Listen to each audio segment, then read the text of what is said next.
इस बार पार जाएगी, 400 प्लस जाएगी, 100% जाएगी, कोई नहीं रोकने वाला है। एक बड़ा सवाल ये उठता है कि 1 लाख रुपए राहुल गांधी यानी कांग्रेस पार्टी देगी या सरकार के खजाने में से जाएगा। सबसे बड़ी बात है कि देश की पॉपुलेशन कितनी है, अगर 1 लाख रुपए आप साल के दोगे तो उससे बजट कहाँ से आएगा, देश का विकास रुक जाएगा। तो मुझे लगता है पार्टियों को ऐसे वादे नहीं करना चाहिए। तानाशाही कहाँ कब नहीं हुई तानाशाही? कांग्रेस के राज में तानाशाही नहीं हुई, बीजेपी के राज में अगर तानाशाही लग रही है, क्या तानाशाही है सर? अपना देश बचाना है, अपना धर्म बचाना है।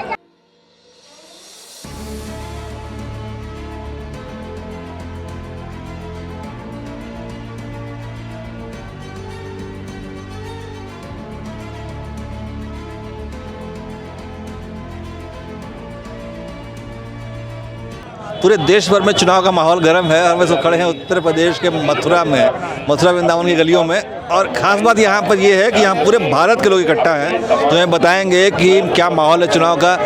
जी, आपका शुभ नाम? मेरा नाम सर संजीव कुमार है। आप कहाँ से आ रहे हैं? सर हम मुरादाबाद के संभल जिला पड़ता है। तो इस बार के चुनाव में क्या माहौल देख रहे हैं आप? सर इस बार चुनाव तो मुझे लग रहा था बीजेपी की सीट, बीजेपी सरकार तो बनेगी लेकिन सीट उसकी कम होंगी अब मेरी समझ से, क्योंकि पब्लिक का रुझान जो है आपके कांग्रेस की सीट बढ़ेंगी मेरे हिसाब से। तो आपको लगता है कांग्रेस सरकार बना लेगी इस बार? नहीं, कांग्रेस सरकार तो नहीं बना पाएगी, सरकार तो बीजेपी ही बनाएगी। कैसे भी गठबंधन कर ले, कुछ भी करके उसे तो जोड़ तोड़ करके उसे सारे दंड भेद वो जानती है बीजेपी, तो हमें सरकार कैसे बनानी है जी। तो कितनी सीटें आप कांग्रेस, कितनी सीटें भाजपा को जाते हुए देख रहे हैं? सरकार बीजेपी कह रही है 400, मेरी समझ से 300 सीटें ले पाएगी बीजेपी मेरी समझ से। सरकार बनाने के लिए 272 सीट चाहिए होती है तो सर। सरकार बना लेगी, लेकिन जो इसका जो गठबंधन है उसको भी तो सीटें मिलेंगी, सारी बीजेपी को तो नहीं मिलेंगी। जैसे इन्होंने इन साल से भी करा है गठबंधन, और पार्टी से भी इसका गठबंधन है, उसकी भी सीटें आएंगी। जैसे लोकदल का भी करा है इन्होंने, लोकदल की भी सीट आएंगी। जैसे अमरोहा और आपके यहाँ मथुरा में भी मुझे लग रहा है लोकदल को सीट मिली है, तो ये सीटें आएंगी। मुझे लग रहा है ये 320 सीट लेगी, सारा गठबंधन ले लेगी मेरी उससे। जी, आपका शुभ नाम? राजकुमार सिंह। आप कहाँ से आ रहे हैं? संभल। क्या माहौल देख रहे हैं आप चुनाव का? बीजेपी जीतेगी, बीजेपी। कितनी सीटें भाजपा को? भाजपा 300। भाजपा को अकेले? जी। कितनी? 300।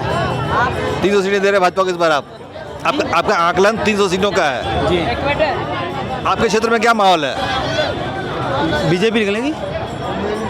आपके साथी संभल गए थे, बोल रहे थे कि माहौल अच्छा नहीं है। नहीं, बीजेपी का अच्छा रुझान है। धन्यवाद जी। आपका शुभ नाम? शुभम शर्मा। आप कहाँ से आ रहे हैं? हम वृंदावन से ही हैं।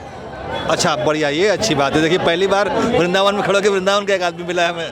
तो क्या माहौल देख रहे हैं आप? हिमालय जीतेंगे इस बार? पार जाएगी, 400 प्लस जाएगी, 100% जाएगी, कोई नहीं रोकने वाला है। आप अपने सांसद से संतुष्ट हैं, जो लोकल सांसद हैं? संतुष्ट है। हेमा मालिनी जी ने इतना कार्य किया है यहाँ पे, इतनी फैसिलिटी दी है पब्लिक को, और जो आपका विद्युत जो है उसका भी बहुत अच्छा सॉल्यूशन निकाला है। पहले यहाँ पे 10-10 घंटे बिजली गुल रहती थी, अभी 24 घंटे में 2 या 3 घंटे बिजली यहाँ पे गुल रहती है। बहुत अच्छा कार्य हुआ है, बहुत अच्छा। मतलब मथुरा शहर दीवाना है बीजेपी का, सोच लीजिए। यूपी में 400 पार जाएगी। अरे यूपी में से 80 सीटें महाराज। पूरे देश में मतलब 400 पार जानी सर, कोई रोक टोक नहीं है, कोई नहीं रोक सकता जी। इतना कार्य बीजेपी ने करा है, सबको दिख रहा है। और जो गठबंधन बन रहा है, ये चोर जो बैठे हैं सारे एकजुट हो गए हैं, ये भी पब्लिक को सब समझ में आ रहा है कि अकेले इंसान को हराने के लिए आप लोग इतने षड्यंत्र कर रहे हो, है ना। तो सब जानती है पब्लिक, ऐसा नहीं है क्योंकि अनपढ़ गवार है, पढ़े लिखे। आज की जनरेशन इतनी पढ़ी लिखी है, बच्चा जानता है कि मोदी घर घर मोदी है इस समय, बच्चे की जुबान पे मोदी है। बहुत खूब, बहुत खूब। आपका शुभ नाम? नरेश सरकार। आप कहाँ से आ रहे हैं? मैं ग्रेटर नोएडा से आया। ग्रेटर नोएडा। कहाँ से? ग्रेटर नोएडा। ग्रेटर नोएडा। आप वहाँ के रहने वाले हैं? हाँ, वहाँ का रहने वाला। मैं तो बंगाल का रहने वाला। ठीक है। बंगाल से? बंगाल से आया, वहाँ का रहने वाला है। तो क्या माहौल देख रहे हैं आप बंगाल में?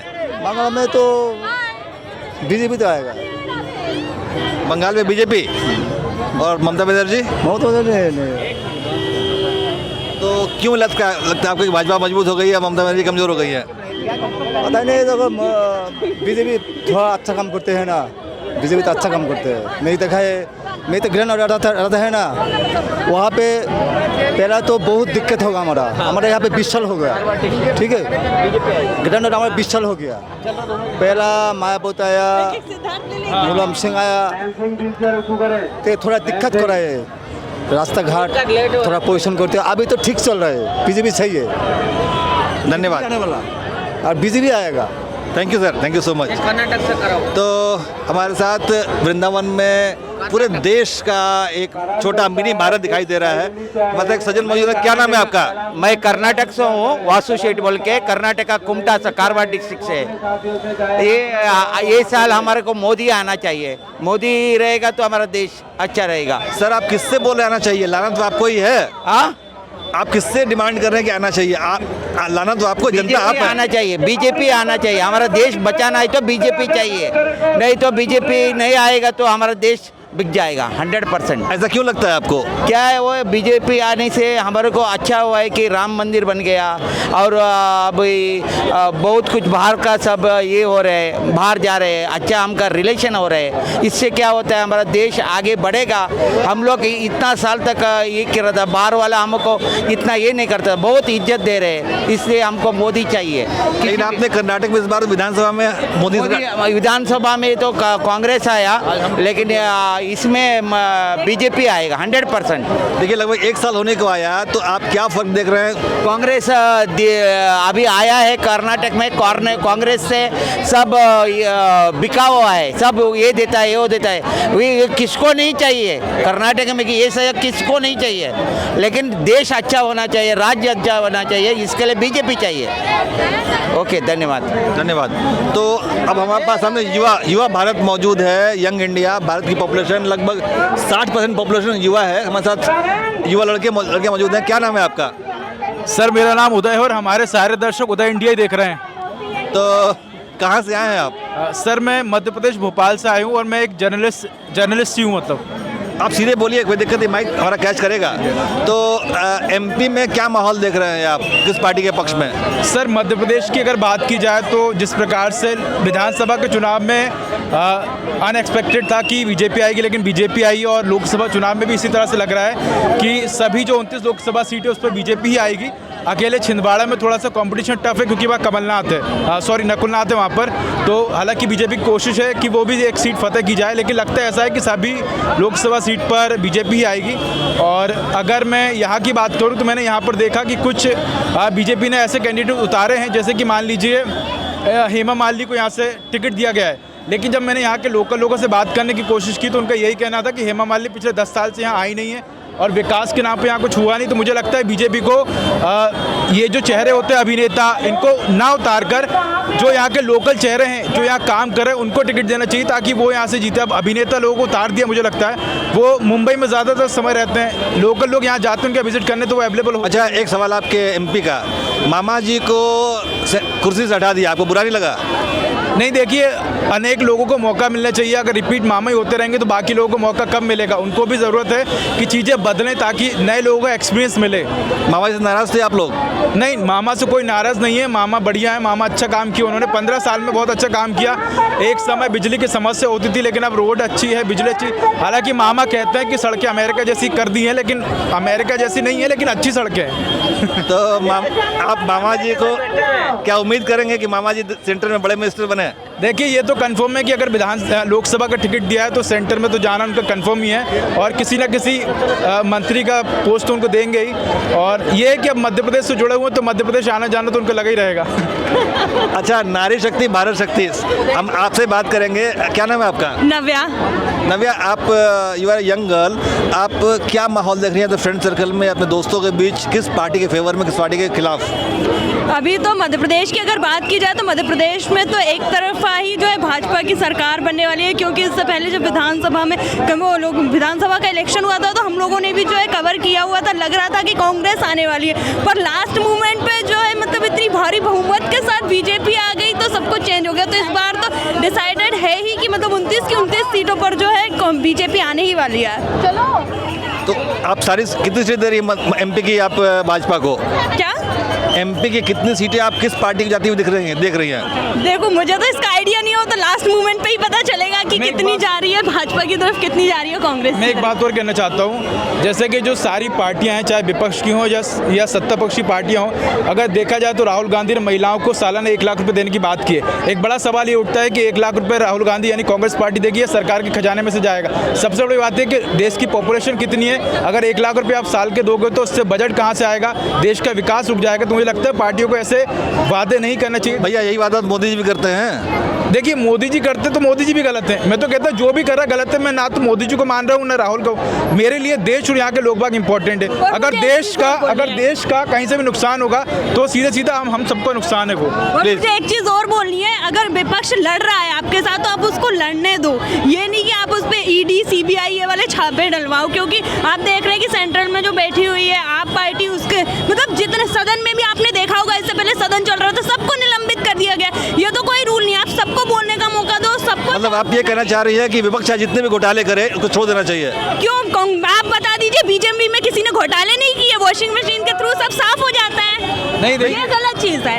मेरा चांस सबको देना चाहिए। एक सेकंड, घोटाले करने का नहीं घोटाले करने का नहीं, सबको मौका देना चाहिए अपनी बात रखने का। देखिए, मेरे हिसाब से जो भी पार्टी सत्ता पक्ष रहती है वो जो विपक्षी पार्टी होती है उनके अगेंस्ट कार्रवाई तो करती है। मुझे लगता है मौका भी बीजेपी पास है जो उस साइड की जो करप्शन है उसको साफ करने का। जब कांग्रेस आएगी तो कांग्रेस के पास मौका होगा जो अपोजिशन है उसके जो करप्शन उसको साफ करने का। तो दोनों पार्टियां एक दूसरे के करप्शन को साफ कर रही हैं। मुझे लगता है इससे देश के भला हो रहा है। नव्या, मैं से एक बात कहना चाहूँगा आपसे, आपने इमरजेंसी का नाम सुना है? जी बिल्कुल सुना है। इमरजेंसी में क्या हुआ था? इमरजेंसी में ये हुआ था कि जब मतलब बीजेपी वाले लड़ रहे थे, मतलब इलेक्शन तो नहीं हो रहे थे उस टाइम पर, इमरजेंसी लगा दी थी तो मतलब कुछ वहाँ पे कोई मूवमेंट नहीं हो पा रहा था। कितने लोगों को जेल भेजा गया था? ये आइडिया नहीं है मुझे, क्योंकि तब तो मेरा बर्थ भी नहीं हुआ था और मुझे उसका कोई आइडिया भी नहीं है। लगभग 7 लाख लोगों को जेल भेजा गया था। सभी का तो नहीं पता मुझे अभी, पर करंट का जरूर पता। आप करंट के मुद्दे पे आइए। एक बात तो मैं वही कहना चाह रहा हूँ आपसे कि रीड हिस्ट्री और उसे सीख लीजिए। तानाशाही किसको कहते हैं ये जानना है, इमरजेंसी को देखिए बहुत गौर से। बिल्कुल तानाशाही अभी भी हो रही है, ये आप भी जानते हैं, मैं भी जानती हूँ और सब लोग जानते हैं। ऐसा नहीं है कि अभी तानाशाही नहीं हो रही है। मैं बता देता हूँ। देखिए, विपक्ष आरोप लगाता है कि तानाशाही हो रही है, लेकिन तानाशाही अभी नहीं हो रही है। अभी फ्रीडम ऑफ स्पीच है लोगों के पास। कर्नाटक में हो रही है। बढ़िया। चलिए ठीक है, थैंक यू। बाकी लोग कुछ बोलना चाहेंगे? कर्नाटक में हो रही है कि नहीं हो रही है? हो रही है नहीं हो रही है? नहीं कर्नाटक में हो रही है नहीं हो रही है? आप बता दो मेरे को। आप चले गए। तानाशाही तो होनी भी है और हो ही है और होनी चाहिए। अच्छा, पहले अपना नाम बताइए। अपना नाम बताइए भाई साहब। मेरा नाम सुमित है। कहाँ से आ रहे हैं आप? मैं दिल्ली से आया हूँ, ड्राइवर हूँ मैं। अपनी कुछ सवारी। अपनी बात रखिए। हाँ जी बताइए। आप अभी जो बात करते हैं उसको पूरी करिए। देखो, तानाशाही तो हो रही है। तानाशाही कहाँ कब नहीं हुई? तानाशाही कांग्रेस के राज में तानाशाही नहीं हुई। बीजेपी के राज में अगर तानाशाही लग रही है, क्या तानाशाही है? सर, अपना देश बचाना है, अपना धर्म बचाना है। इसी चीज को बचाने के लिए आज क्यों लड़ाई हो रही है? किस बात की लड़ाई है? अपनी धरती को